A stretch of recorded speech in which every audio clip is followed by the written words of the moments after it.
can hear you. Okay, let's begin the meeting. This is the May 23rd. Okay, let's begin the meeting. Okay.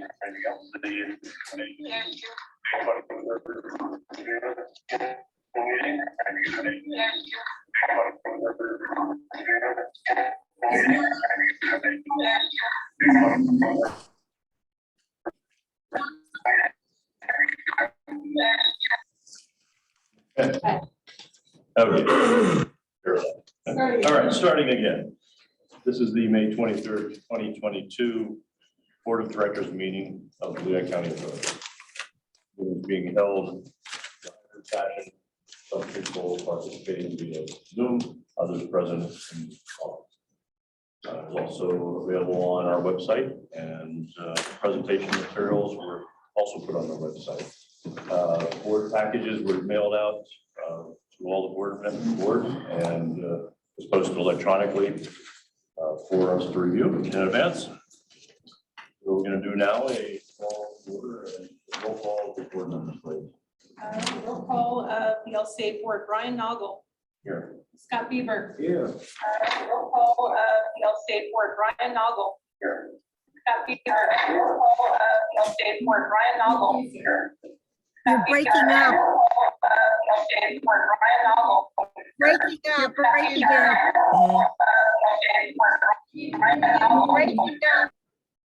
You're breaking up. I can't hear it. Okay, so we had to mute Norma. There's something coming through her sound. She has logged in twice. She is logged into now. From mine? She is logged out. Norma, can you log off one of your connections, please? It looks like you're logged on twice, and that's creating feedback when you're unmuted.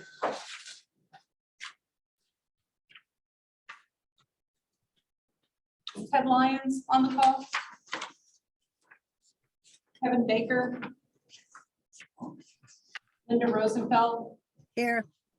Jeff Morgan. Here. Amir Famili. Here. We have 6 board members present, 7 who can get Norma squared away with her connection. Okay. All right. We've asked her to.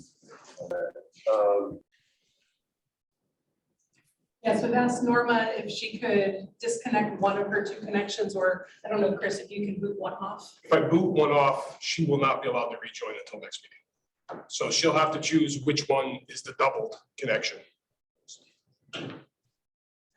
I can kick her, but there's a good chance she won't be able to get back in.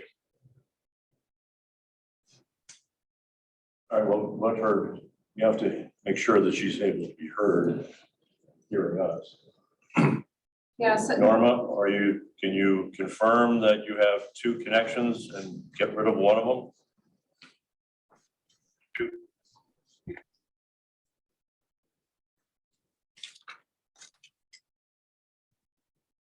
Norma, I suggest you log out both of them and then come back in on one of them, a new one.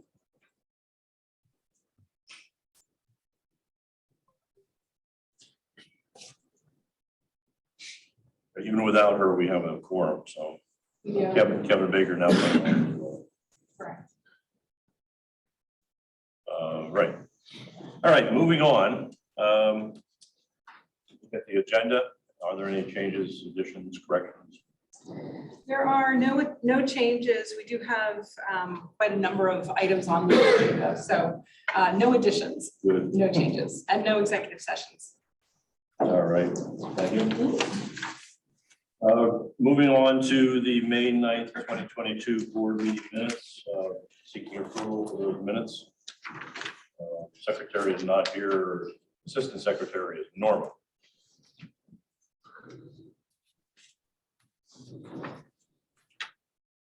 And Norma is no longer in the meeting. We'll see if she gets rejoined, but any board member can certainly review and Okay. Ask for. Any? I move the minutes be approved. Thank you, Linda. Seconded by Amir. Any questions? All in favor, say aye. Aye. Any opposed? Right, ayes have it. Moving on to the fourth item on our agenda, it's the opportunity for the public to weigh in on any topics that are not on the agenda for today.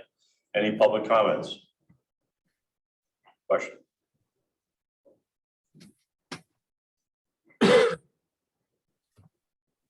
Hearing none. Moving on to action items, we have under Finance and Administration, the 2023 to 2027 Suburban Division, Allentown Division, and Administration Capital Plan seeking approval.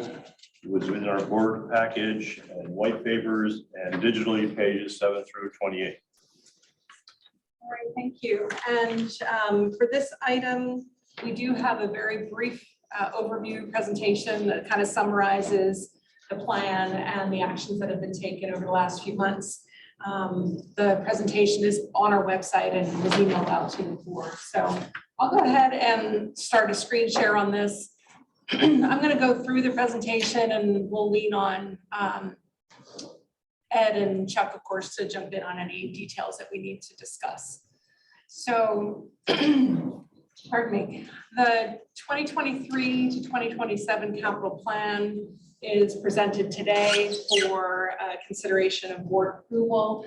And this slide is something we have used pretty much at every presentation, just to put it in context and remind the board where the capital plan sits in context with all the other ways that the board approves projects. So to kind of reiterate, the 5-year plan is a conceptual plan that looks out 5 years at all the projects we intend to pursue over the next 5 years and beyond in some cases. When it comes to actual approval of those projects, that comes in a couple different ways. We do approve funding through the annual budget, and that's funding for the projects, but not actual project approval. We also come back to the board when we're ready to start a project or get into a different phase of the project and seek very specific authorization for that work through a specific project scope that Chuck and his team normally present, as well as others. We also have the opportunity to look at projects when we do financing, which there is some borrowing in this capital plan. And when we do that borrowing, we need to put forth what the projects are going to be that are covered by that financing. And the board approves that as well.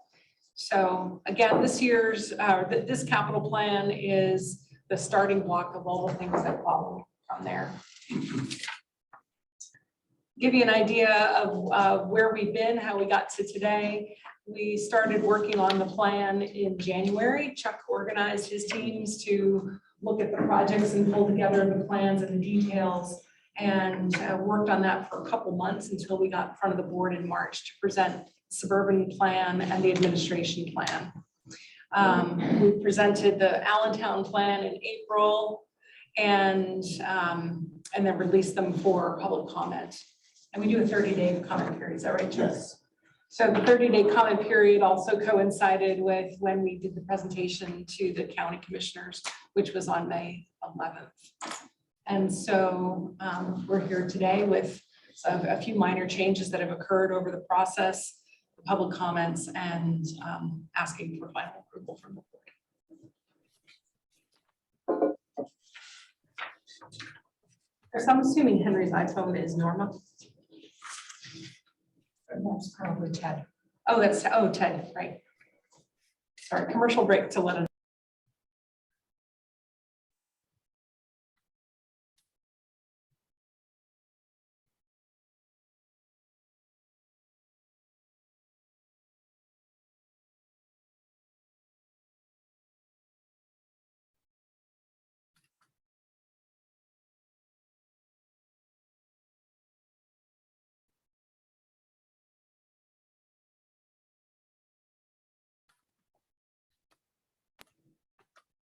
Linda, can you confirm you can hear us?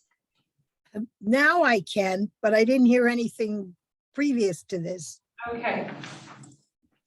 Linda, did you hear the discussion of the timeline? Yes, that I heard. But when you said something about we'll take a break for a commercial message, I haven't heard anything until you just started talking now. Okay, that's fine. I apologize for the technical challenges we're having here today. We just took a break to let Ted Lyons into the Zoom call. So Okay. Ted should be with us now, and we're back live. All right, so since we presented the plans to the board in March and April, just a couple of minor changes were made. First, on the suburban division, as you know, at the last meeting, I believe it was, we presented the SCADA project for suburban water and had some updated costs for that project. And so those costs were a little higher than what we had included in the original capital plan or the draft plan. So we updated the plan to reflect those, the current pricing. We discussed this a couple meetings ago. An upper system water storage tank project was added to the suburban water division to reflect near-term needs for storage in the upper system. So those two changes were made that affected some of the dollars on the suburban side. For the Allentown division, we made some adjustments to the language in the financial justification section, really just to clarify the funding that's being provided by the city through the American Rescue Plan Act funding that the city has. So that was included in the original submission, but not very clear. And the city's comment letter asked for clarification. So we did that in the financial justification section. Again, no dollars changed with that one, just a clarification.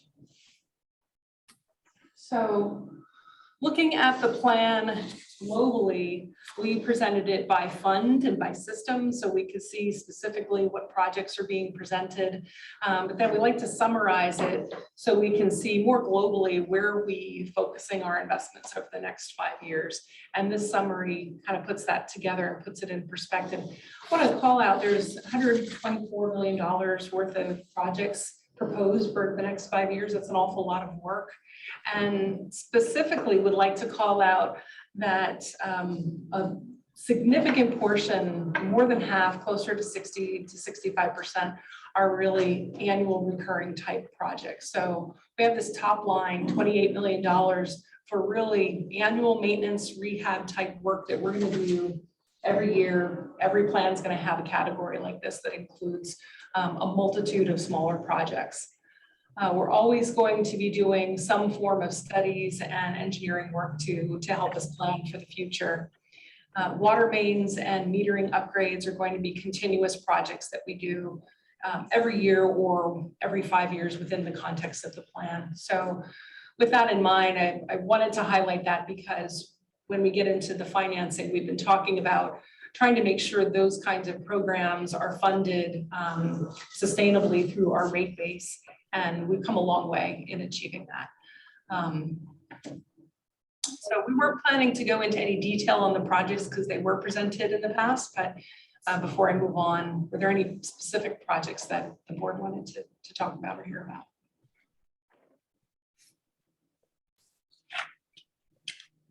Not. Move on to the financial side of things. This is compilation and summary of each plan has a financial justification provided that Ed put together. And what we've done is kind of combined it all so we can see globally where the sources of funding are coming from to support the plan. And as I mentioned earlier, a significant majority of our projects are for annual maintenance and rehab type work. And that's reflected in the source of funding, which is primarily operating revenues or reserves. So about $111 million will be funded through operating revenues or reserves.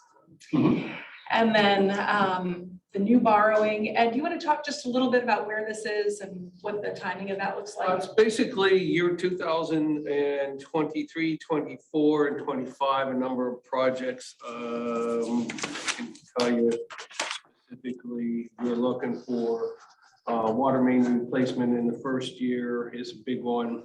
Then the upper system tank installation project is another big one that's worth $4 million. So we're going to borrow $3 million in the first year, $4.5 million in the second year, and then another 1.4 in year 2025. When we did the presentation, memory serves me well, we were at 8.4. That's now moved up to 8.8 or 8.9, depending on how you round. And that is because of the amount of money that's now slotted upward for the upper system rehab work. So really nothing else changed in terms of rate structure or anything else. We still talked about a percentage of 5.5% revenue requirement. That's the same as what we presented. It's just really the timing of projects necessitated adding a little bit more to the borrowing picture. This is exclusively in suburban water. This is all suburban water. What's the source of funds? Is it bond issue or? Actually, we're looking at options, to be honest with you, and I've started to look at options now. We've considered maybe a bond issue that would cover a couple of years. One of the things that I really want to do though is avoid building unnecessary debt service in the first and second year. So if we went bond, we may have to do something with respect to changing the timing debt service to year 3 or 4. That's an option. We also talked about maybe splitting up some of the borrowing into a Penvest offer. So we're going to explore the options a little bit more in depth. And see where it goes. I used a consultant, Chris Gibbons. You've heard him before. So I'm working with him on what the right mix is going to be in terms of borrowing for suburban water, knowing full well that we need to move somewhat quickly because the interest rate structure is changing daily. So. Thanks, Ed. And then the last line is the American Rescue Plan funding allocation from the city of Allentown. And the clarification here, the $4.15 million is what was presented previously. However, based on discussion with the city and the clarification that we've provided to the city, shows that they're providing initial funding to LCA in 2022 in the amount of $8,750,000, and we're expecting to spend about $4.6 million in 2022. So the 4.15 million really reflects the 2023 forward spend from that block of funding. So our apologies, that wasn't clear in the initial presentation where that's coming from. So this is again the overview from an organizational view of how we're paying for the plan. And of course, that top line being about revenues, the question is, it begs the question of what does that mean for rates?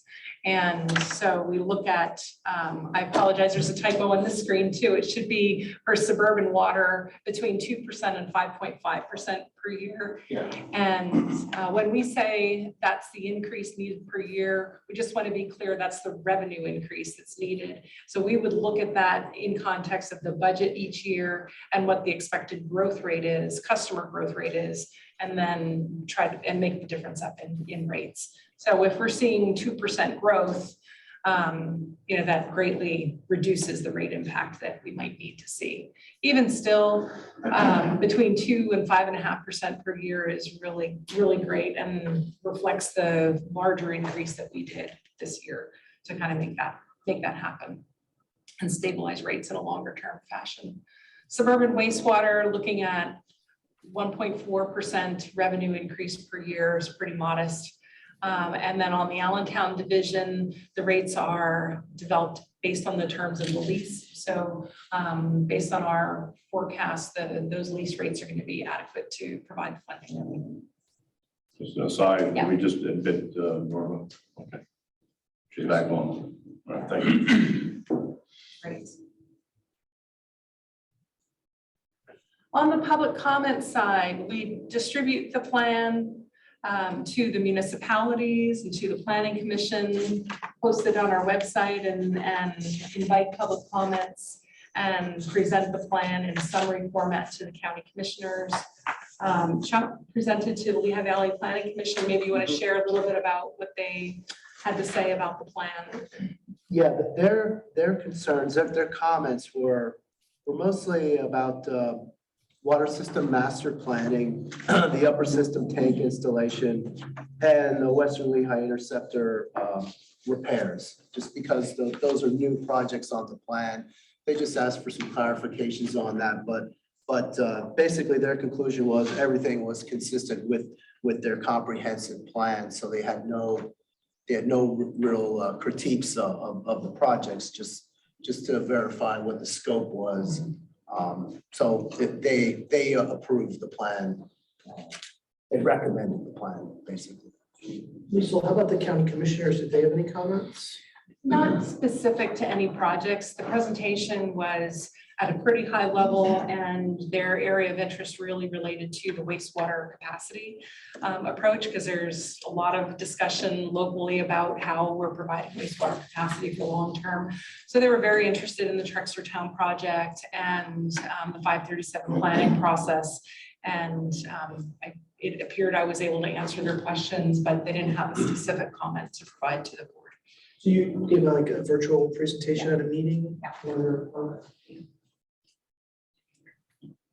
Yes, and along with presenting the capital plan in summary form, I also presented our strategic plan and some of our financials. So it was a good overview of the organization. I appreciate that. City of Allentown also presented a letter. They do review the plan annually and provide some comment. The letter was included as well as our response in the packet. I kind of reviewed the context of most of their comments earlier as it relates to American Rescue Plan funding. Chuck, I don't know if there's anything else you wanted to highlight about that one. They just asked a question on the timing of the intake project. There's a capital plan project to replace the 1953 Little Lehigh intake. And we did some short-term asset management improvements to that project and extended the service life of that mechanical screen and allowed that project to slide out its schedule a little bit. So that they were satisfied with our response to as far as why the schedule changed on that major capital project.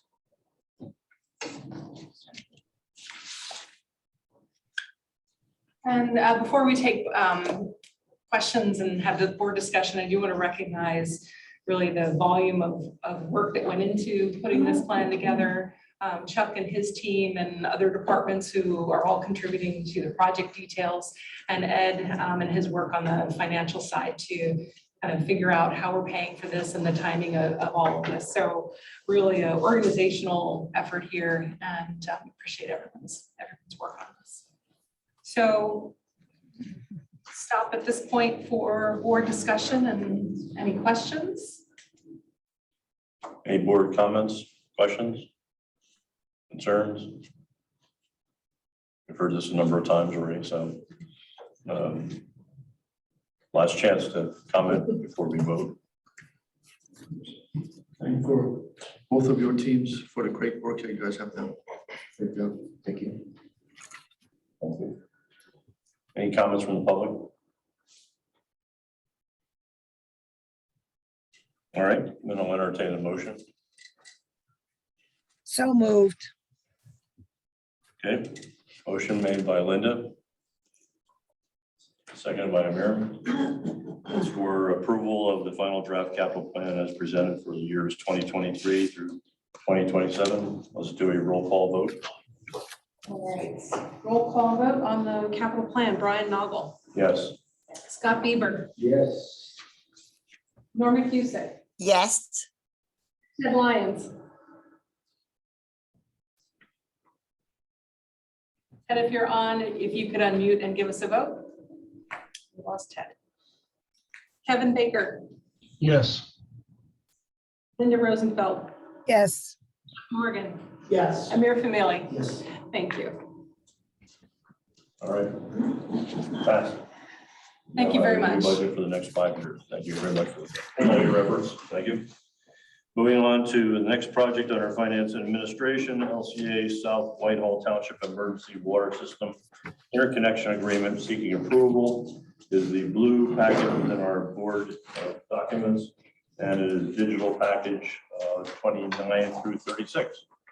All right, so for this one, I believe you have the background on what this is about. We talked about it a couple of times now and did the emergency authorization at a prior meeting. So what we have before you is a final draft. It may be tweaked a little bit by the township. we're not sure how that would be, but this is a substantial draft and everyone is on board with this. So there may be just a little bit of language change. And in light of that, I'm going to ask you to approve it in a special way. But do you want to say anything about this, Lisa? Or? Yeah, I wanted to just highlight that this has been a really good cooperative arrangement between LCA and South Whitehall Township, and appreciate their work with us on this. Also, Phil DePoe and Andrew Moore have been working really hard on making sure this interconnection can happen in a timely way so we can get the tank repaired. The agreement itself is modeled after other interconnection agreements that we have for emergency use with South Whitehall. We do have other interconnections already in existence, just not in this area. And so we kind of modeled it after those agreements, but updated for current circumstances, including new requirements of DEP permits. So Mike has worked quite a bit on this with our team as well as the South Whitehall team to get this to a good point today. If there are any questions about the terms of the agreement, we can certainly go over that, but really would like to have Mike explain how we want to have this approved so we can move it forward on a timely manner. So we have answered all the questions that the township solicitor has about this and the utility foreman, assuming your engineer is on board with all the engineering plans. This will go before the South Whitehall Township Commissioners at a meeting after yours. Okay, so this is where we're at right now. You have to have an interconnection agreement in order to get the DEP approval. This does follow the format of prior agreements between us and the township, and then also meets the DEP requirements as to how this is handled. For instance, this is an emergency interconnection, which under DEP rules means you go into 14 days out of the year. Okay. But otherwise, it pretty much follows the other agreements. Obviously, the design, which is approved by the agreement, is specific to this interconnection, but that's been all vetted out by the engineers, and that's not in dispute. Because we don't want to have to come back before this board if there's some kind of minor modification that the township wants. I would ask that you make the motion to approve the emergency interconnection purchasing agreement in the substantial form presented and to authorize the chief executive officer to execute the agreement with such modifications as the chief executive officer determines to be necessary, convenient, or appropriate in consultation with the solicitor. So if there's some verbiage that the township desires, and we can stick it in there without having to come back before you again. And this is a typical way to approve agreements, but we just want to be clear that this has not gone before the township commissioners yet. So, Could you read that, please? read it again. Yes. Yes. Okay. Yeah. So the motion would be to approve the emergency interconnection purchasing agreement with South Whitehall Township in the substantial form presented, and to authorize the chief executive officer to execute the agreement with such modifications as the chief executive officer determines to be necessary, convenient, or appropriate in consultation with the solicitor. And I'll give this language to Lisa too, so she has it. The question is, if it's substantially different, she may think it's necessary, but substantially different should come back to the board. Yes, if it's something that is substantially different, you come back to the board. And but we don't expect that. I think it's a matter of trying to be amicable and diplomatic, not to presume anything per se. But in terms of all the professionals, all the questions have been answered, and there's no outstanding issues that we're aware of. Okay. The suggested motion has been made.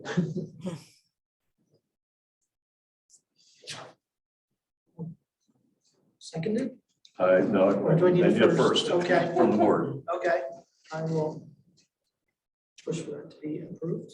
Okay, Jeff has made the motion to approve the language as presented by the solicitor, Second, seconded by Linda. Any questions? Voice vote, please. Sure thing. Thank you for the approval of the South Whitehall Township Emergency Interconnection Agreement for all of our solicitor language. Brian Noggle, Yes. Scott Bieber, Yes.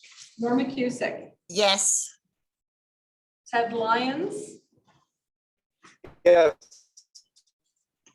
Kevin Baker, Yes. Andrew Rosenfeld, yes, Jeff Morgan, Yes. Amir Famili. Yes. Thank you very much. All right, motion passed. Okay, thank you very much. I do have one question I got to ask. The 14 days per year, that'll be enough to do the necessary work that we have to do on the tank? We're hoping that it doesn't activate at all, so yes. All right, it's there just in case we need it. All right, thank you. All right, moving on now to LCA Low Hill Township Water Supply Agreement, First Amendment approval. It's the yellow document within our board package. It's digital board package, pages 37 to 53. All right. So this one came to us sort of, I want to say in a slightly roundabout way. We have been working with Low Hill Township on an addendum to water service agreement for a little while now to address a proposed development in Low Hill Township. And we have been sharing this agreement back and forth and taking kind of a slower pace to working on this with them. And then we just recently found out that the township approved it at their meeting on April 7th. So it's in a form that our solicitor has already reviewed and spent time on and is comfortable with. And we don't have any concerns with the fact that they approved it and signed it. We just weren't aware that they had done that, or that it was in a final form. So we just had a little miscommunication lapse there. That's why I wanted to explain that, why it's shown on page 1 as dated April 7th, and you haven't even seen it yet. So we can certainly amend the date that it's effective based on when both parties have approved and signed it. So I wanted to just take a moment to share on the screen for everybody's benefit a couple maps so we can orient ourselves to the project that's being covered by this agreement. First,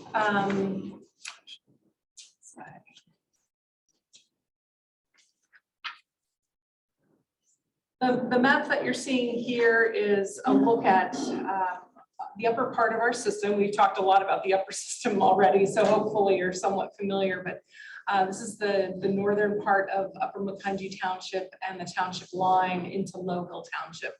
And so you can see we are already serving a small portion of Low Hill Township in the southwest corner. This is a Point West phase, looks like phase A development, and then a few homes off of the line that comes through Upper Macungie Township, again, Point West phase C. So this is the existing service, and in these homes, by these brown plus signs, it shows where we have service already, and we provide both water and wastewater service to these properties. So what's being proposed is shown on this map, which is attached to the agreement. And this is the section where we are already providing service and the extension that is being proposed to serve some developments in this area. Chuck, you're familiar with these developments. You want to share a little bit about it? It's actually a big surprise. They're warehouses. So these are warehouse developments. There's 3 areas, and one of them is along Route 100. As you go north toward the top of the hill, there's a service station and junkyard. This is just to the south of there. The other one is you turn right, the other 2, and you proceed east on Kernsville Road, and there's one on the left, and then there's another on a cul-de-sac known as Betts Court. So they are warehouses. They're not as large as some of the ones that you've been seeing, but they did request water, and the developer is paying to extend the water. They are providing their own water storage tanks for fire flow, for fire service. We are not providing fire service. So that's on the developer, and they're sizing their tanks accordingly to whatever the code requirements are. So that you can see the blue line is the extension of our water main, and that's going to be a 12-inch main that's going to go up to Route 100 and then head east on Kernsville Road to the terminus at Betts Court. Just curious, is there public sewer service out in that area too? No, there's no public sewer up there. I did want to mention that too, that the developers have requested sewer service be extended, and the township really didn't want to extend sewer service in that area and open up kind of northern parts of the township to further development, but they thought the public water was appropriate for this area. Also, one of the features of the agreement that we have with Low Hill Township is important to the township, that our agreements are very specific to the development served. Whereas in Upper Macungie or Lower Macungie Township, for example, we have broader capacity to add developments as they happen, because that's where a lot of development activity is happening in our service area. In Low Hill Township, our agreement is very specific to the areas that we will serve, and any future expansion of our system would be subject to an additional agreement with the township, so that it can kind of control where public services are provided. And the addendum reflects this specific service area. Mike, is there anything else you wanted to say about the agreement? No, it basically follows the original water service agreement. So like Lisa said, what's particular about this agreement is they're authorizing us to go into a new area. We're agreeing to provide service in that area. So it's kind of to document what the understanding is between us and the township. Just a comment, the 1990 agreement must have been a good agreement because it was signed by Richard Bonner.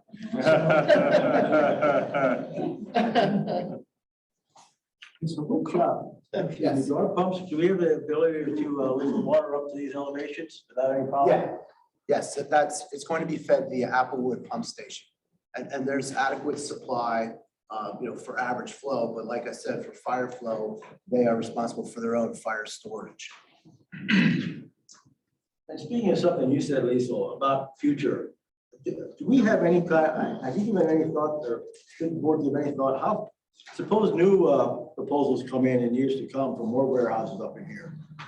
Are we just automatically going to provide that water service, or is it possible that we may decline to provide water service if we get future requests? So that's kind of what I was trying to explain with the nature of this agreement and how it's different from other agreements that we have.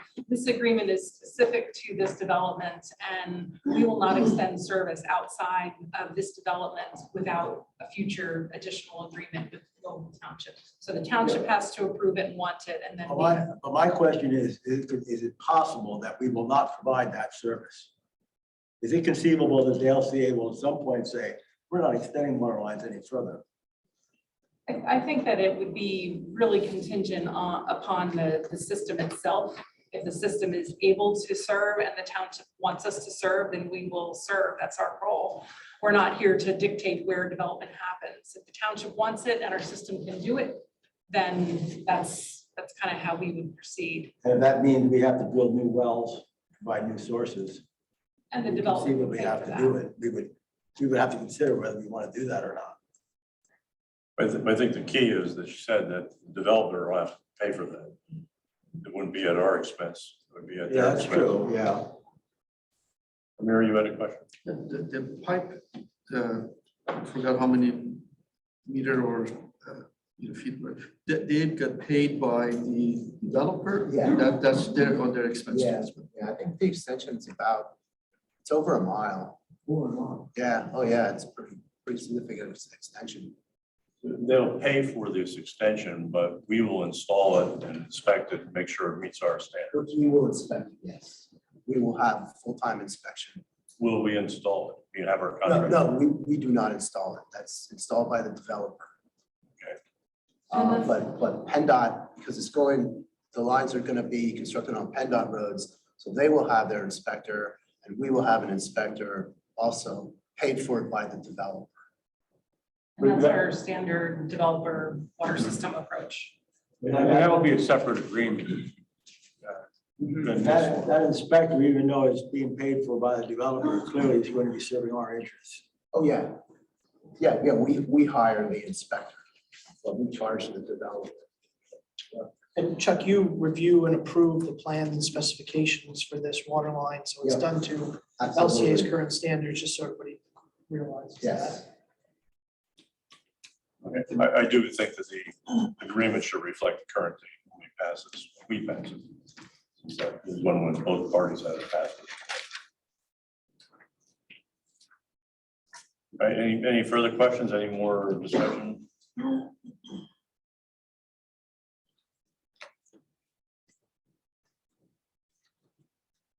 Mike, do you have any contingencies on this motion? No, well, what I'll say is that because it's been presented with a date on it, why don't we say motion to approve the first addendum to water service agreement with Lehigh Township in the form presented, as opposed to what is presented, and to authorize the chief executive officer to execute the agreement.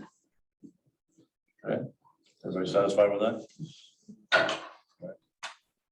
So the motion has been stated, but I need a board member to make it. So moved. Thank you, Norma. I'll second that. All right, second by Scott. Motion made and seconded. The language is presented by the solicitor. Any questions? Roll call? All right, we're doing a roll call vote on the Low Hill Agreement first addendum. Brian Noggle, Yes. Scott Bieber, Norma Cusick, Yes. Joe Lyons, Yes. Baker.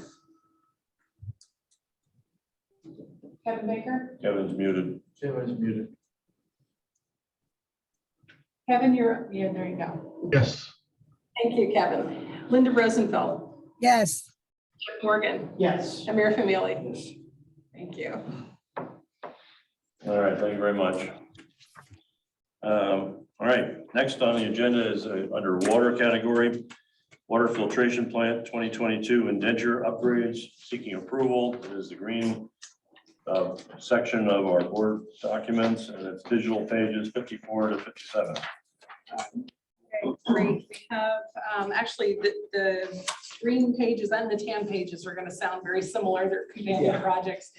Chuck and Brian present. Yep, thank you. So this is basically an annual project that we do. It's generated by the annual indenture report, which we're obligated to put together every year, that documents the condition of our assets at the water filtration plant and at Klein's Island wastewater plant.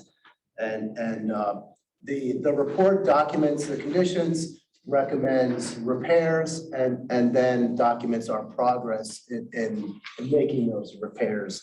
So this is the second year of this capital project at the water filtration plant.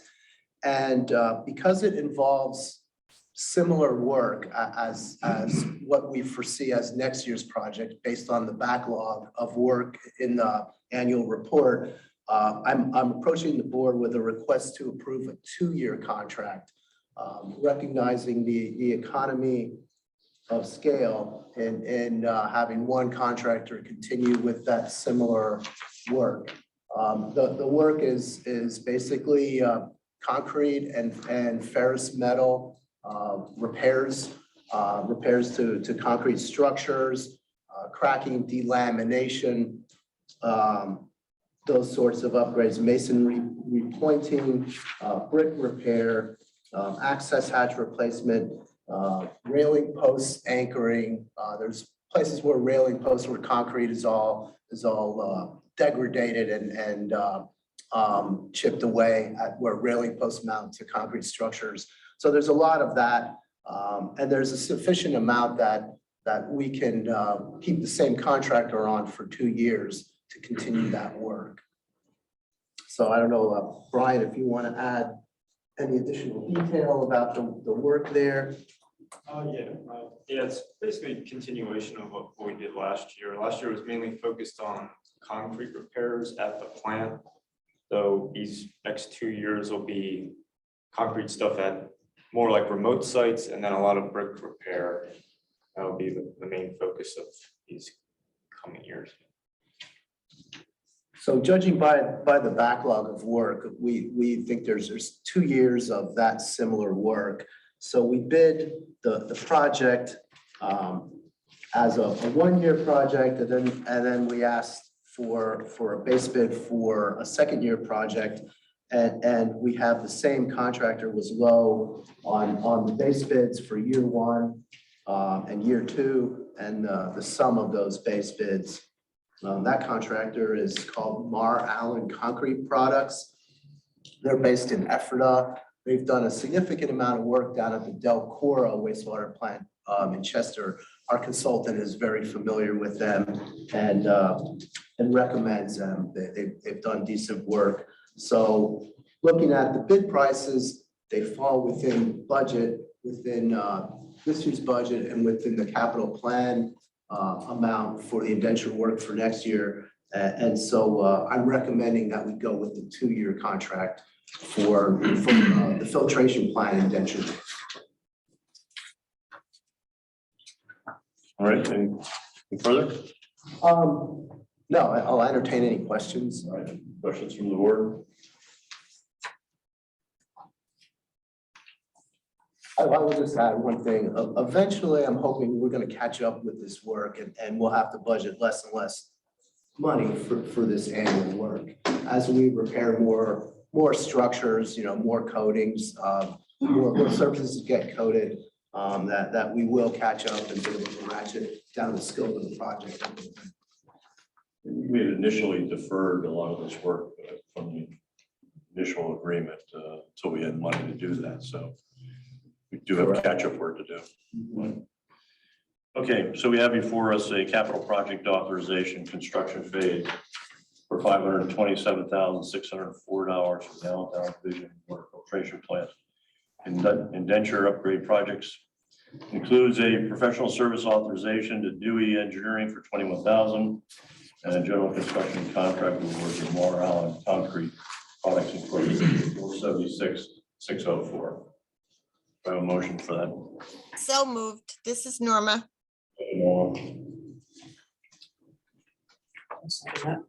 Seconded by Jeff. Motion made and seconded for approval of this capital project authorization as I stated. Any questions? Roll call vote for the water filtration plant indenture upgrade project. Brian Novel, Yes. Scott Bieber, Yes. Norma Cusick, Yes. Ed Lyons, Yes. Kevin Baker, Yes. Linda Rosenfeld, Yes, Morgan, Yes. and Mayor Famili. Yes. Thank you very much. All right, thank you. Thank you. All right, so we also have the TAN documents, which are the same, but it's for the Klein's Island wastewater treatment plant, the indenture upgrades. Correct. Do you have anything else to offer about those projects? Yeah, the nature of this work is similar, but a lot of the work is concentrated where the plastic media trickling filter towers are. It involves some structural work. There's these huge vertical beams that are run around the periphery. There's 18 of them on each of the 4 tanks. And last year, we repaired half of the anchoring systems in those structural beams. And this year, we want to follow through and do the remainders. This is a 1-year contract due to, we expect next year's work to be a little different in nature and concentrate more on painting and different coating systems. So one contractor would not be suited for this year and next year's work. So we're recommending a 1-year contract. Brian, you want to add any details about the work at Klein's Island?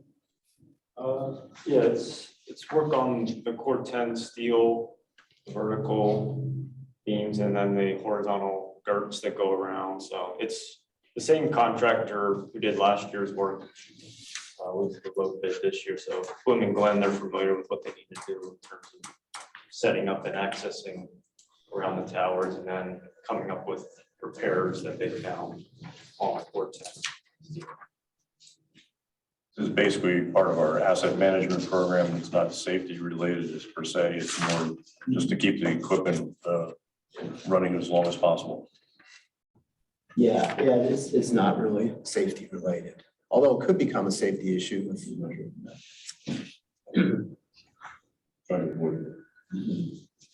All right, anything further?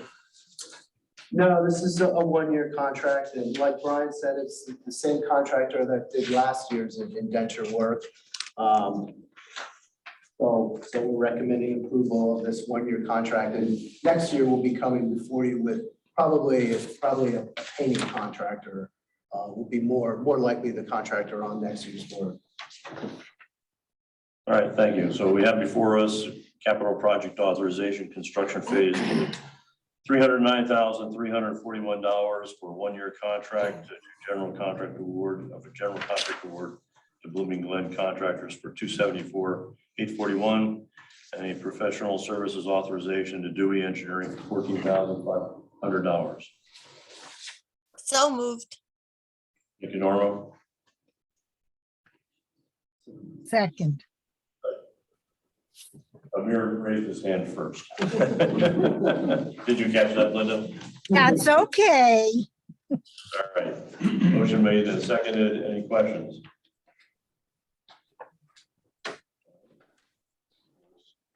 All right, a roll call vote for Twines Island indenture upgrade project. Brian Noggle, Yes. Scott Bieber, Yes. Norma Cusick, Yes. Lyons, Yes. Kevin Baker, Yes. Mr. Rosenfeld, Yes. Jeff Morgan, Yes. Mayor Family. Yes. Thank you very much. Thank you. Thank you. Okay, moving on the agenda, monthly financial review. All right. Ed, you want me to put the presentation up? Yeah, just do me a favor, don't link. I won't. It's already unlinked. Okay, So cool. we're good to go. Because we would be waiting here till the next meeting for it to link. Yeah. The presentation was posted to our website and shared in advance, so. Back up. And take a look at how we did in April. We'll start with income statement. Overall, LCA came out on the positive side, kind of positive numbers for water, wastewater, and a little bit negative on the city side, but overall not all that bad compared to forecast. We're good across all three funds in terms of income. 1,634,000 and then 160. So we ended up almost $210,000 better than forecast for the month. In terms of cash flows for the month, suburban water was positive and was better than forecast. Went the other way on wastewater, that was negative and unfavorable to forecast. And on the city division, almost $2 million worth of positive cash flow, and that was a nice favorable variance against forecast. Taking a look at year to date, we're back up top on the income side. LCA in total is almost $3.2 million of net income. Suburban water was positive. Wastewater was on the negative side, but city rebounded or actually helped us and aided us in total with almost $2.7 million worth of positive cash. So that's good. And the variances were all favorable.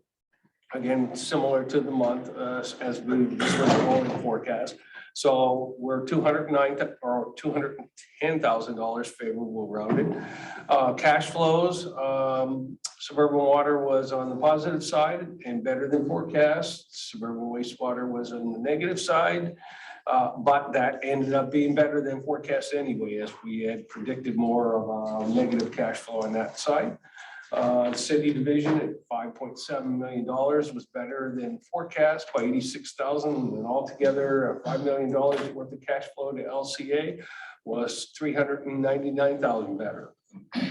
Just looking at the debt service coverage ratios, we've got 1.93, 8.31, and 2.18. Obviously, all better than target, and at this point in time, all better than what we forecasted. So what do we look like for the year, we think? So LCA in total should hit an income of about $6.2 million. That should put us about $120,000 higher than what we have budgeted for the year. It's good to see that all three funds are going to show a positive net income. Against the budget, we're going to be favorable on suburban water. We're going to go a little bit negative on suburban wastewater. We'll rebound a little bit with positive variance on city division. In terms of cash flows, again, all positive. That's good. Almost $11.2 million of total cash coming to LCA. Some 1.1 in water, 4.3 on wastewater, and 5.8 on the city division. So again, compared to budget, as you look at each fund, favorable on the water side, a little bit unfavorable on wastewater, but really not all that bad. And a city division at 319,000. So LCA should put almost $1 million more in their pocket at the way it's looking. Like I said, for the year, we don't expect any debt service coverage issues. We'll be above 1.20, and I guess the only fund there that looks a little bit lower, 0.85 basis points on suburban wastewater, but still that's 9.96 debt service coverage ratio that we're talking about. So, okay. So taking a look at the funds, and I'm kind of repeating the format that everybody seemed to like the last time, so we'll keep doing it.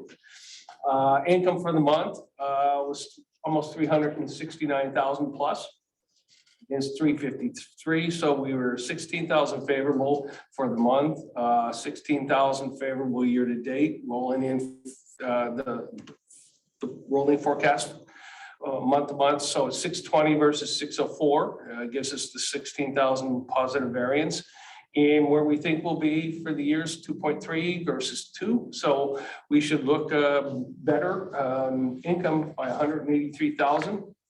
Looking at the year-to-date variances there, just kind of on the bottom graph, you can see that we're behind a little bit on the operating revenue, and that was kind of because I think we were a little bit high on the forecast for tapping fees and developer and reimbursement fees. So we'll take a look at that and kind of reforecast that. We didn't hit as much as we thought there, but we made up for it by getting extremely positive on favorable on the operating expenses, helped by lower water purchases and lower services bought. So the non-operating would be investment related in the interest expense. There's not much there, just that the investments are not making as much money as we thought with the interest rate situation going on. But altogether, that all of that minus 114, 137 gets you to about 16,000 of favorable variance. So looking at cash flows for the month, 764 versus 760, not a big variance, so about 4,000. Same thing, year to date, 4,000 favorable variance on 781 versus 777. Cash flows for the year, we think will be at 1.1. We budgeted 402,000, so we'll have a nice variance against the budget year to date at 738,000. Just year to date variances, there's not much of a variance there, and it's basically the cash flow from operations based on the income. Really nothing else came into play, so that's where most of the cash flow effect was. Just looking at some of the other metrics, obviously the debt service coverage ratio is down a little bit this is year to date, down a little bit from the 2.03 that we budgeted. It's better than target. However, we think it's going to rebound and we'll get back up to 2.1 as we move through the year. So that'll be good. Year-to-date operating ratio, we're a couple points better than the budget for the year, or a couple points better than the internal target. And we think the forecast is pretty much going to be where we are right now at the end of the year. Days cash on hand, that's good, 183.5. We try to be at 180. And actually, by the end of the year, we think we'll be much higher than that at 219.5. Just looking at where we are with respect to forecast on big hitters, operating revenues, almost at 98 versus 100. Year-to-date operating expenses, so that was down a bit, but the operating expenses are helping us. We're at 96 versus 100. And CAPEX right now, year-to-date, is 100 to 100. So it's where we think we're going to be with operating revenues and et cetera. So we're 4.8 versus 4.9. Again, we talked about some of the variances. Again, tapping fees and developer reimbursement. We think we'll be at 16.2, a few numbers less than the 16.3 that we budgeted.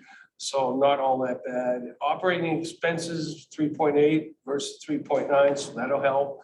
So, and we think we're going to finish the year at 12.8 versus 13, so that'll be good. On the CapEx side, 855,000 versus 854, so spot on. And we think we're going to hit 5.9 versus the 5.5, and that was predominantly due to some of the carry forwards that we had from this year to 2022. Unrestricted cash balance, we're at 4.9.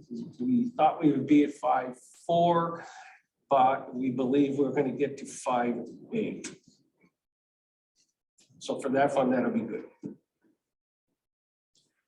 Just some of the trends in terms of operating revenues. That blue one is the monthly, I'll call it the 10-1 or colorblind. 10-1 or orange one would be the 12-month rolling average. And you've got 15 months on here. So just to see where we're going in terms of a long time period, looking at the trend, we're at 1 million to 1.2, and pretty much that reflects some of the increases that we've built into the last year and a half. So operating expenses, again, we did talk about the December thing and the lease restatement, so I didn't want to take that out of the picture, but focus more on where we're going with the long-term trend. And there's, if you go back to February, you're at 876. And actually, if you just go back to June, we're at 934 versus 987. So that trend is really kind of just staying somewhat flat. And that's even with starting to see some of the effects of inflation on this.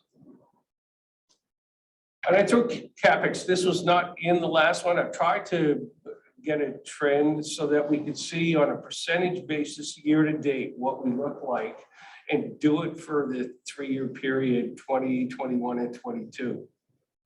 So essentially, as we look at April, we're at 16% year 22. That compares to 19 in 21 and 14. And just looking at maybe the first half of the year, we think that will be, well, I'm just looking at the number, 39% versus 28 and 24 was where we think we're going to be. And as we look at the December, it becomes a little bit more of an actual plus forecast. So year 2020, compared to budget, we did 63%. Year 21, we did 112%. Then coming into that was Bush Acres and some of the spending there. And then in year 2022, we think we'll be at 108%.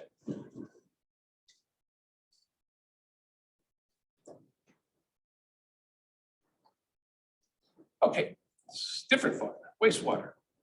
So income for the month, 304 versus 271. We're pretty good, $34,000 favorable variance. On the year-to-date side, we're at a loss, minus 83 versus 117, so we're not losing as much, so favorable variance again. Income for the whole year, we think we're going to be at 910 versus 1.8, so we're going to be down almost $878,000 on income in wastewater. Year-to-date variances, we're minus 19 in operating revenue. And again, that was some tapping fees and a little bit of unfavorableness on industrial fees.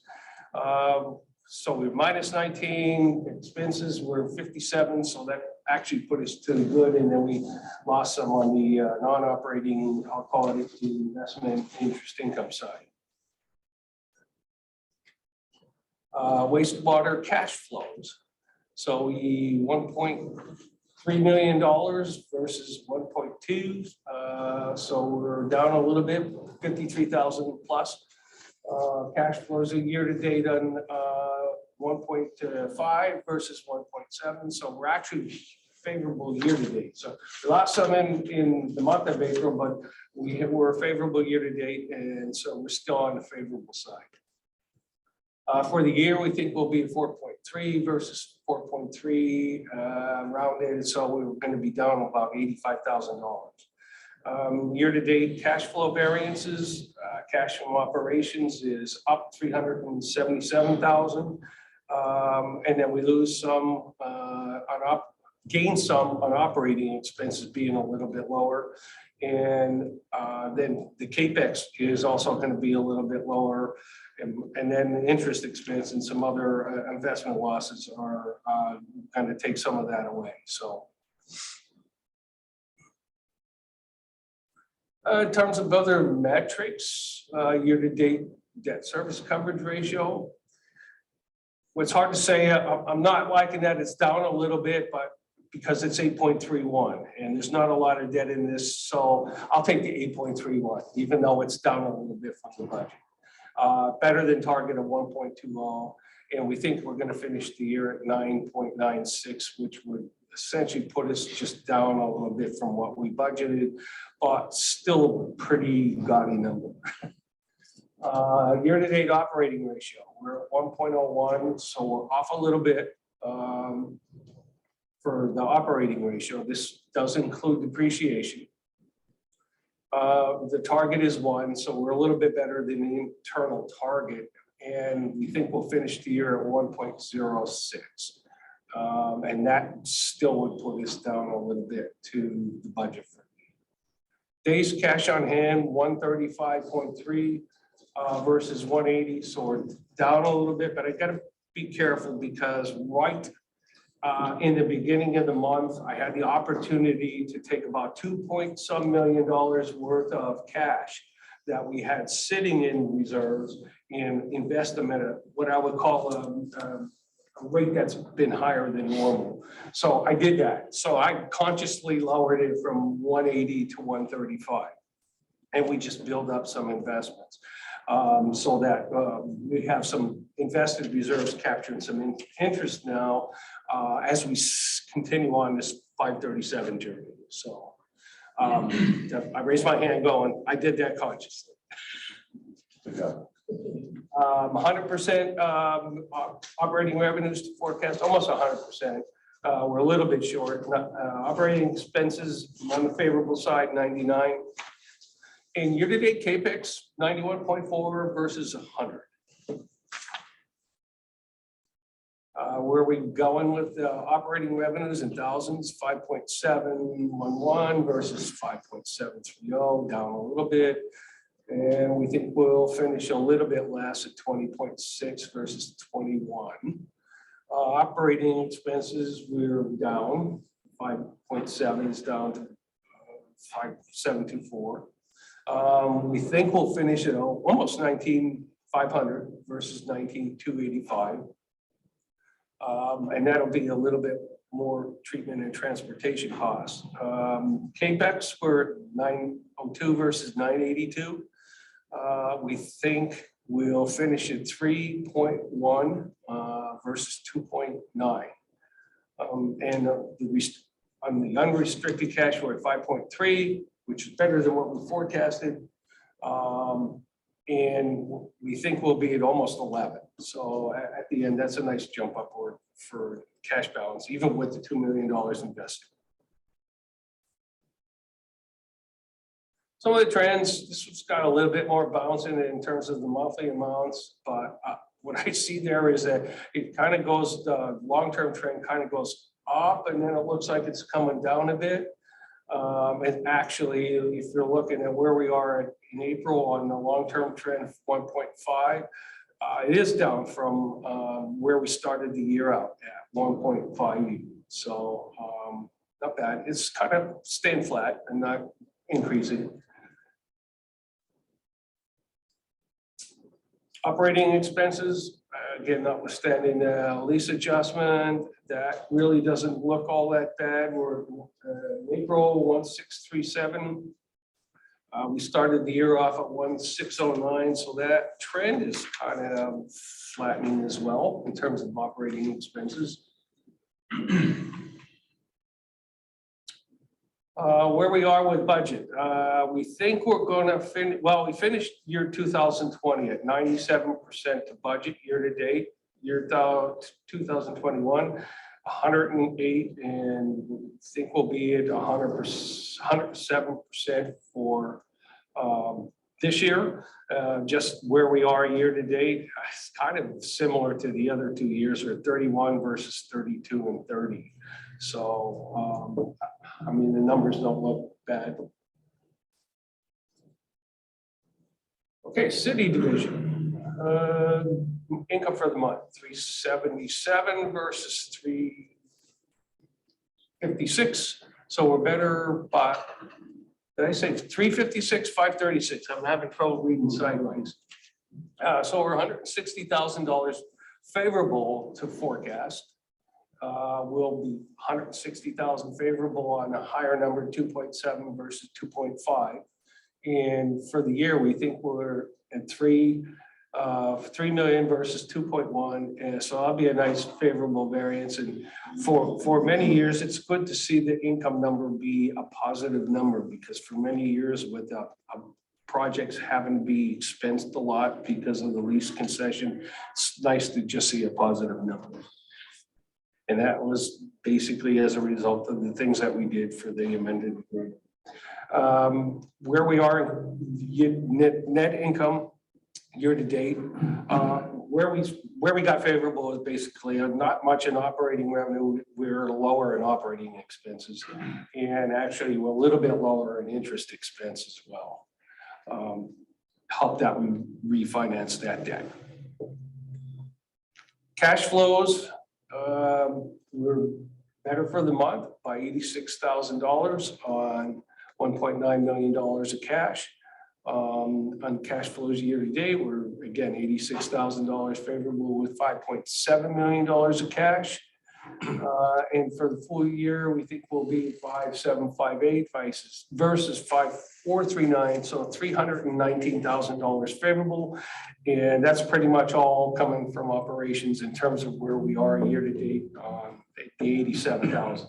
There it is right there. That's all cash from operations related to better net income. Okay. That service coverage ratio, 2.18. That's good, better than budget, better than target. And where we think we'll finish the year, 1.87 will be as well. Operating ratio above 2.05. Again, that's better than target, better than budget, better than target. And we think we'll be at 1.65, which would put us ahead of the other targets as well. Days cash on hand, 278 versus 180. And we think we'll be at 307.7 for the year. Just looking at operating revenues to forecast, 100 to 100, not much there. Operating expenses we're saving, so at 98.79 versus 100. And CAPEX, we're at 100 to 100. And that certainly looks like the scale's a little bit out of whack. So thought I got them all, but In terms of operating revenues in dollars, 16.2, 16.2. Again, not much variance. We think will be 50.9. And so that's very similar to budget. The operating expense is 7.9 versus 7.9. So we're down a little bit. We think we'll finish at 30.8, which should be better than the 31.5. CAPEX were 1876 versus 1862, so not much of a variance there. And we think we'll be at 10.9 versus the 11.3. Cash, 18.7 versus 20.5 and 20.6 by the end of the year. So can hardly complain about the cash balances. In terms of the operating revenue trends, we're at $4 million, and I'm just using again the trend line, $4 million versus where we started, so 3.9. So it's up a little bit as the tables kick in.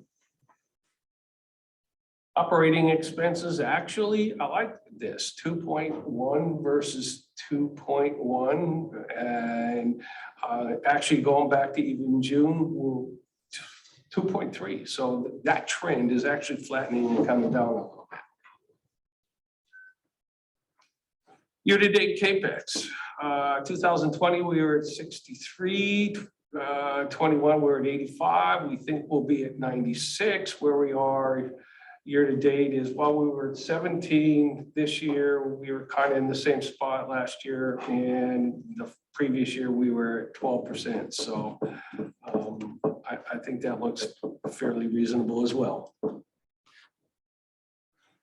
Okay, this was, I threw this in there because I wanted to compare how we did like fund to fund against, I'll call it major milestones. And there's 14 points there, and suburban water basically has 13 in the green, meaning that we hit them. The only one we didn't hit was the operating revenues to forecast. Suburban water, well, not as many. There's 6 that are green. We didn't hit the net income and cash flows. We didn't hit operating revenue, days cash on hand, and the operating revenue forecast. So this one has a little bit more reds, which I think will straighten out by year end, but through April, not. And then nice to see 14 points, and the city hit all 14. So that's the recap on that. Question goes back to one of the earlier slides on wastewater, suburban wastewater, showing a forecast for the end of the year of $800-some-thousand less. Can you explain one of the first slides on suburban wastewater? Oh, yeah. We think that the revenue is going to be down a bit. There are going to be some credits that are going to come into play as well on the suburban wastewater. So we're trying to get that full year. Yeah. But you're forecasting it's going to be 900,000. Yeah, and that's going to be mostly the credits that we're going to see. The credits is a reconciliation. The reconciliation, yes. Yeah, Normally, is that much? We're working on fixes to that. In terms of trying to at least forecast it or deal with it differently. So I'll call it timing issue, because I don't like to see it bleed over into another period. So we're trying to find a way to make sure that we account for it in the period where we think it's occurring, and also look at different ways that we could deal with true ups with the signatories. Okay. So that's a primary driver. Yeah, I think that's all I got. Any questions? Sounds like we're doing fine. I would say overall, I'm pretty happy with suburban water. I mean, we had to do some things with water coming into the year. We know that. I'm impressed with the city so far. I mean, year to date, where we are with the city. Suburban wastewater, we have some things to deal with in terms of the credits and the lower revenue. But there's a lot of unknowns in that. And one nice thing that we can safely say about suburban wastewater is, well, we have enough revenue, not revenue, reserves to deal with some of the unknowns. So we're trying to protect ourselves with that. And that's why I couldn't pass up that investment. Okay, let's move on then. Item number 8 on the agenda, monthly system operation overview. Thank you. So in front of you, you have the April 2022 operations report. Couple of quick highlights. There was an increase of withdrawal from Sean Spring, as well as a increased discharge at Klein's Island, the pre-treatment plant, and all the satellite wastewater systems. And that is going to be due to our next number, which is precipitation. We received over 5.5 inches of rain in April. With that being said, sanitary sewer overflows and bypasses. I have to apologize, I did miss one on here, so that number should be 4. I'll touch base on those in a few seconds. Some good news before we get to that though, is we had 0 injury accidents. And there's 1 emergency declaration, which is the emergency interconnect, which we discussed at the previous meeting. For the SSOs, we had 1 in the Allentown system. And for bypasses, we had 1 at Lynn Township, 1 at Heidelberg, and 1 in Allentown. The 1 in Heidelberg Township was 0.214 million gallons. In Lynn Township, it was 0.232 million gallons. And the Allentown bypass was on April 7th for about 6 hours, and that one was 0.369 million gallons. As far as other highlights, I'm gonna pass it off to Chris and let him touch base on that. Thank you.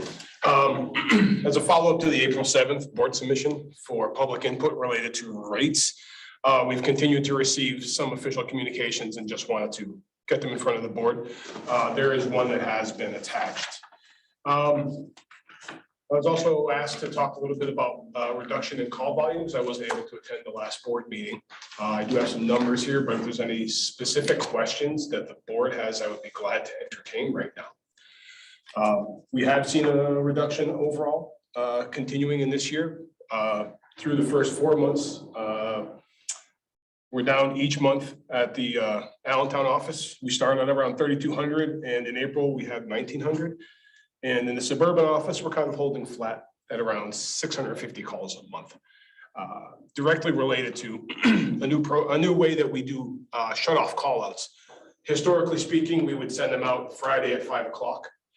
And on Monday morning, we'd be just absolutely swamped with phone calls. People would be on hold, people would drop, hang up, recall. So what we've done is we've shifted our call out to spread it out over several days so that the call-in volumes in the next subsequent business day are much lower, much easier for our customer service team to handle. So it results in much fewer callbacks, much lower hold times, and better customer service overall related to that in what is ultimately a trying situation. We think that's the direct relation to what we're seeing in decreased calls over time. Alongside of that, we're also pushing our customers towards all of the programs that LCA makes available to them as well. We offer several personally that we manage ourselves, and there's also a couple of government programs that we guide people towards. And I think that's also helping decrease customer calls because it's allowing them to get the financial support that they're looking for ultimately. So, and again, I can talk about any of those programs, any specific questions that you have related to any customer communications or any of the letters that we have been receiving. Ultimately, they all do get forwarded to Liesl because generally speaking, they ask for the board or for CEO. So. Well, congratulations on thinking outside of the box to do something different and making a visible difference in the number of call volume just by it's all changing it instead of. Yeah, we have a great team on both sides of city and suburban here. All the credit goes to them. We're fully staffed now. We have later end of year 2021 staff come up to full speed, so that helps. We have a new customer service rep here that's coming up to speed, so it just helps the customers every inch of the way. I have a question on the The Martin Luther King Drive manhole overflow, is that an ongoing issue there, or what caused that? I don't. As far as ongoing, like currently, or is No, that no, like a I hot mean, spot? This occurs, do we have a problem in that manhole when we have heavy rain? No, we generally don't. And ultimately, that's where the construction is being done by the hump bridge, when you're going down MLK on the way towards the water plant. Okay, And there was some issue with how they were routing their water from the construction site. It has been addressed. So it had never been an issue historically, and I don't imagine it to be an issue in the future. oh, somehow they were getting water into the sewer line? Yes. Okay. Yeah, it was, okay. Thanks. Yes, sir. My favorite topic on Heidelberg. Any further word from the DEP about how well we're doing with our agreement with them on fixing the problems with there? We do submit an annual update to our a corrective action plan report. Each year, I submitted it in March and told them what the progress was for the year, replacing the original sanitary sewer lines. We have a project that we completed this year, and we have one more project, and then all the sanitary sewer lines and on the public side and the laterals on the public side are going to be replaced from the original clay, vitrified clay pipe to plastic. Our next task is then to address the private side, because we think a lot of the water is coming in from the private side of the system, which we do not own. There's been an ordinance passed, correct? Yes, So- there's an ordinance giving us the Okay, so we have authority. Green light to move ahead. Yep, and we have a public outreach that is in progress. We sent multiple mailers to the people advising them that an inspection program is forthcoming, that we're going to commence this year and inspect the private side. We have a third party do it. So we are on it. It's just, it's disappointing because you replace all this public side stuff and you don't see a proportionate reduction in the I&I flow. So that tells me it's coming from the private side, a lot of it. Are we gonna camera those lines, those private building sewers? Yeah, we're also gonna do inspections for some pumps, roof drains connected to the sewer system. But will we also camera the lines? Yeah, the ones that we can, provided we can get in them. Okay. Yeah. Where it next down to 4-inch, I don't know that we have the cameras that can go that. I see. Through that transition from the 6-inch public side to the 4-inch building sewer on the private side. I know that it can be done though, because the private inspectors do on commercial lines. Yeah, so we're gonna try to do that, And the idea being is we'll have to compel that, we'll have to compel the homeowners to fix it. Based on the ordinance that the township adopted. That's correct. But has the DEP provided any feedback on how well we're doing?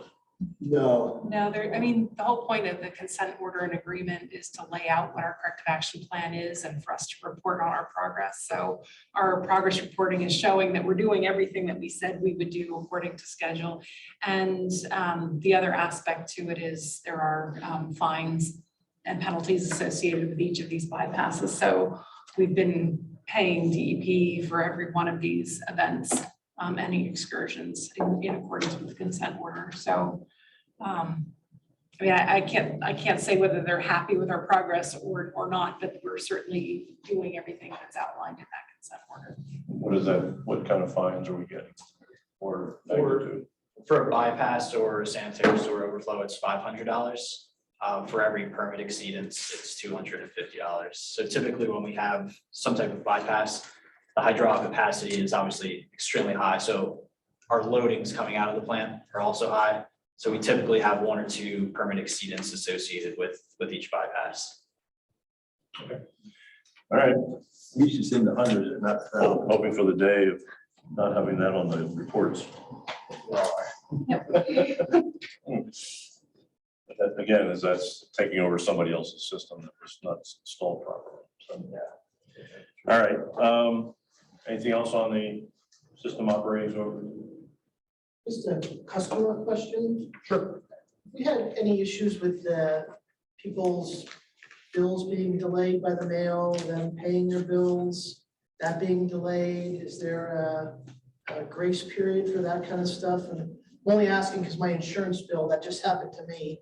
So it made me think of it for my daughter's car insurance, that they were gonna. I don't know that we've heard anything specifically around that, but I would say that internally, our staff is fairly friendly enough to understand that type of situation. So if it were to happen, we would certainly work out There are a lot of people, normally you get mail 6 days a week, you get mail 2 days a week now, in lots of areas, especially in Allentown, so. And in those situations, we would encourage them to use some form of electronic online payment that we do offer. I just didn't know if it's something that had kind of bubbled up yet or not, so. Honestly, we haven't heard anything related to that. That's good. Okay, anything else? Yeah, I have just one question. Back to the Low Hill project and what that portends. What is our policy if a builder comes in and requests water service? But the project itself is contrary to the Lehigh Valley Planning Commission's regional development plan. Do we have a policy where we will not extend water if it's contrary or it's opposed by the Lehigh Valley Planning Commission? Or, it doesn't meet their regional comprehensive plan? So Chuck can weigh in a little more on the specifics of the flow of the planning review, but essentially LCA is not deciding where development happens. It has to go through a township process before it comes to us for review. So if there's a development that's proposed that is contrary to the township zoning or the Lehigh Valley Planning Commission comprehensive plan, it's handled outside of LCA before we're even really involved. And maybe Chuck, you can. Yeah, and our will serve letter that we issue, that isn't in any way approving the development. It's just indicating that we have supply, that we could supply the development, but it doesn't carry any authority like that we approve that development. And we usually get those when developments have preliminary plan approval. So they're already partially along in their process with the local municipality. I understand that, but my question is, let's take a case where the project comes in, the township has approved it, and the developer wants to proceed ahead with it, and they make a request for our water service, but as happens in the past, as does happen, it's contrary to the Lehigh Valley Planning Commission's comprehensive plan. Do we make our decision on whether to extend based on whether the township's requesting it or whether it's, suppose there's that conflict and the Lehigh Valley Planning Commission it's not in approval of that project? Yeah, I understand your question, Scott, but I mean, ultimately our relationship is with the townships that we serve, and their own planning process dictates what gets approved and what doesn't. The Planning Commission certainly can weigh in and place some pressure on a project if they disagree with it or believe it doesn't conform with the comprehensive plan. But ultimately, it's the township's decision of what gets approved to go in where. And then we're there to serve in those approved situations. Okay, thank you. All right, thank you. Moving on, staff comments, I have nothing additional. solicitor comments, No comments. any public comments on any topics whatsoever?